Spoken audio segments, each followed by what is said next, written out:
Han transcurrido más de 2 años desde que el Ejecutivo Nacional tomó la decisión de intervenir 57 complejos habitacionales con motivo de las estafas por parte de las constructoras.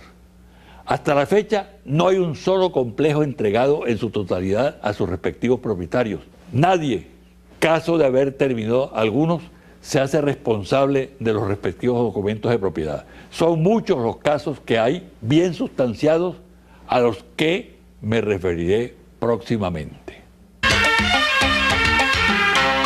Ejemplos de resultados electorales reñidos: en México fue electo presidente Felipe Calderón con el 35,89%, mientras que su oponente López Obrador obtuvo 35,33%. Calderón se impuso con 0,56%. Durante la Cuarta República, Gonzalo Barrios perdió la elección presidencial frente a Rafael Caldera en el año 1968 por apenas 0,89%. La diferencia en votos entre Nicolás Maduro y Enrique Capriles es de 273.865 votos, es decir, 1,83% a favor de Maduro. La monarquía española atraviesa por momentos difíciles. Los excesos del rey Juan Carlos y los nexos de sus familiares con oscuros negociados han despertado reacciones de rechazo que se incrementan con la crisis social y económica que vive España.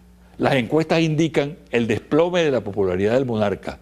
Así, por ejemplo, Metroscopia, que acaba de difundir una encuesta, revela que tan solo en los últimos 3 meses el rey ha perdido 32 puntos de apoyo en la opinión pública. Confidencial al cierre. A través de fuentes mixtas, es decir, cerradas y abiertas, se tuvo acceso a datos sobre actividades y documentos recientes de entes del gobierno de los Estados Unidos respecto a Venezuela como objetivo, basados en argumentos que facilitarían la injerencia en los asuntos internos del país.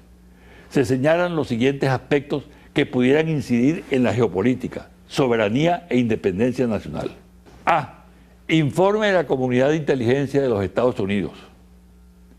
Hace un análisis prospectivo del mundo para los próximos 20 años, centrado en la pérdida de la hegemonía económica de Estados Unidos y el posicionamiento de China. Destaca igualmente la aparición de conflictos hídricos y el reemplazo del terrorismo islamista por el ciberterrorismo.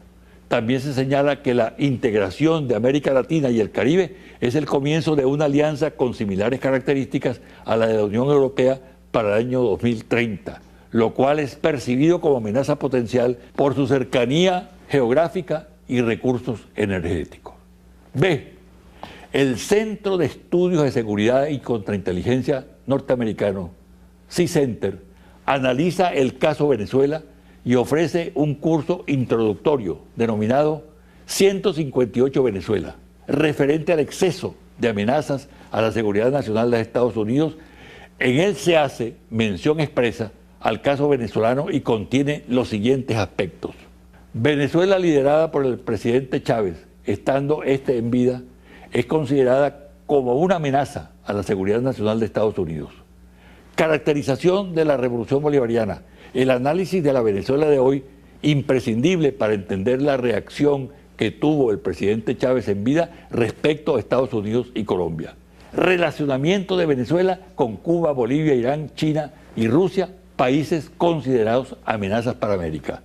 La seguridad nacional de Estados Unidos desde estas complejas relaciones económicas, sociales, políticas y militares. Análisis de grupos terroristas y otros actores no estatales, como FARC, Hamas, Hezbollah, supuestamente vinculados al gobierno venezolano. Papel del narcoterrorismo y tráfico de armas como instrumento de la política internacional y regional que presuntamente lideró Chávez.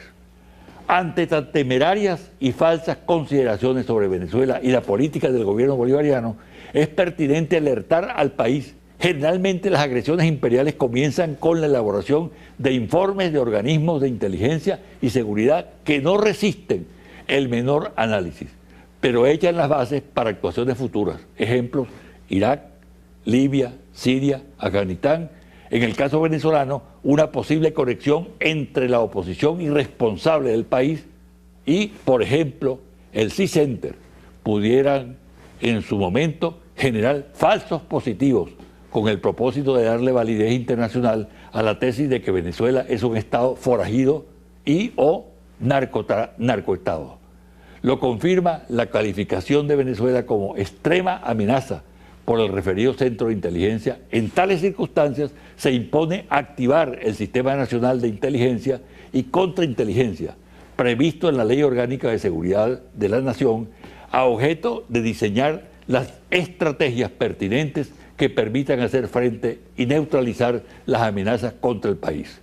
Lo que ocurre actualmente en el país, con motivo de las elecciones del 14 de abril, dispara las alarmas y obliga a un análisis serio de la situación, sobre todo cuando se observa la actitud hostil del gobierno de los Estados Unidos expresada por John Kerry, actual titular del Departamento de Estado.